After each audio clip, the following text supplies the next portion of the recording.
تدبر قرآن مفسر مولانا امین احسن اصلاحی سورت نمبر 1 الفاتحہ آیت نمبر 4 اعوذ باللہ من الشیطان الرجیم بسم اللہ الرحمن الرحیم مالک یوم الدین ترجمہ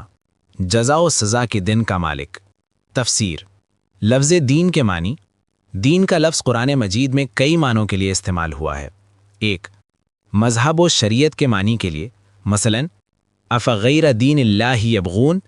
83 آل عمران کیا خدا کے اتارے ہوئے مذہب کے سوا وہ کسی اور مذہب کے طالب ہیں 2 قانون ملکی کے لیے مثلاً ما کان لیأخذ اخاہ فی دین الملک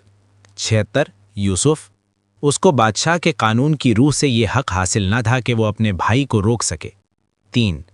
اطاعت کے معنی کے لیے مثلاً وَلَهُ مَا فِي السَّمَاوَاتِ وَالْأَرْضِ وَلَهُ الدِّينُ وَاصِبًا 52 نحل اسی کی ملکیت ہے جو کچھ آسمانوں اور زمین میں ہے اور اسی کی اطاعت ہمیشہ لازم ہے 4 جزا کے معنی کے لیے مثلا انما توعدون لصادق وان الدین لواقع 6-5 زاریات جس چیز کی تمہیں دھمکی سنائی جا رہی ہے وہ سچ ہے اور جزا و سزا واقع ہو کر رہے گی جزا و سزا سے مراد اس کے دونوں پہلو ہیں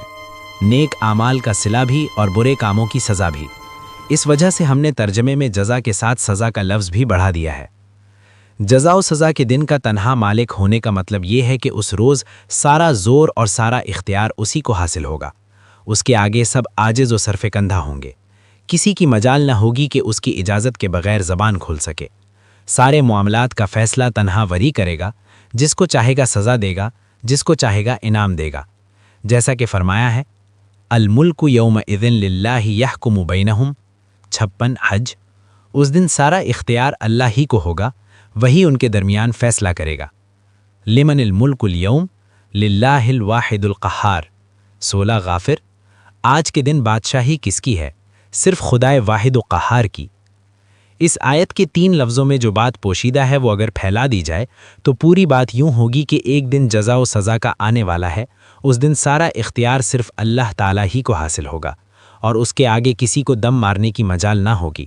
لیکن کلام کے دعائیہ اسلوب میں یہ بات اس طرح لپیٹ دی گئی ہے کہ دعا کرنے والا ایک ثابت شدہ حقیقت کی حیثیت سے ان سب باتوں کا اعتراف کر جاتا ہے گویا خدا کی ربوبیت اور رحمت اور اس کے عدل و انصاف کے ان آثار و دلائل کے بعد جو اس کائنات کے ہر گوشے میں پھیلے ہوئے ہیں ایک ہٹ دھرم کے سوا کون ہے جو اس حقیقت کے کسی جزو کو بھی تسلیم کرنے سے انکار کر سکے